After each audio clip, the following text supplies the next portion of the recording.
భారతదేశంలో Japanese martial arts కి దారి చూపించిన ప్రముఖ గురువు ప్రొఫెసర్ డాక్టర్ సిద్దికీ మహమూదీ గారు గోల్డెన్ డ్రాగన్ సంస్థ ద్వారా భారతదేశంలో జపాన్ బూడో పరంపర వ్యాప్తికి కృషి చేస్తూ కేవలం దేశంలోనే కాదు ప్రపంచవ్యాప్తంగా గుర్తింపు పొందిన మార్షల్ ఆర్ట్స్ గురువు ఆయన.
We are pronouncing Pawan Kalyan, the first samurai of Andhra Pradesh and the Tiger of Martial Arts.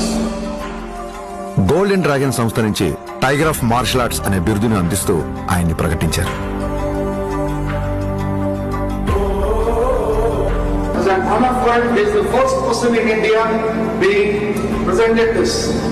సోగో బూడో కాంటకే సంస్థ ద్వారా 5th డాన్ గౌరవాన్ని సోకే మురమత్సు సెన్సై నేతృత్వంలో టగేదా షింగన్ సమురాయ్ పరంపరలో పవన్ కళ్యాణ్ గారికి స్థానం కల్పించారు. ఇక్కడ టైగర్ అంటే హింస కాదు, హింసను అదుపులో ఉంచే బలం. బలం అదుపులో ఉండాలని చెప్పడమే ఆ బిరుదు యొక్క అర్థం. కళ్యాణ్ గారికి తెలుసు ఈ గౌరవం తన మార్షల్ ఆర్ట్స్ ప్రయాణంలో మరో కొత్త అధ్యాయం మాత్రమేనని. ఈ గౌరవం గుర్తింపు ఆయన బాధ్యతను మరింత పెంచాయని చెప్పక్కర్లేదు. తన నమ్మకం ఒక్కటే, ఓ దేశపు సంపద అంటే నదులు, ఖనిజాలు, అరణ్యాలు మాత్రమే కాదు, కళలతో, క్రమశిక్షణతో తయారయ్యే యువత. అటువంటి వారే వికసిత్ భారత నిర్మాణ రూపకర్తలు. దృఢమైన శరీరం, చురుగైన బుద్ధి, బలమైన వ్యక్తిత్వాల వైపు దేశ యువత నడిపించడమే తన లక్ష్యం. జై హింద్, జై భారత్.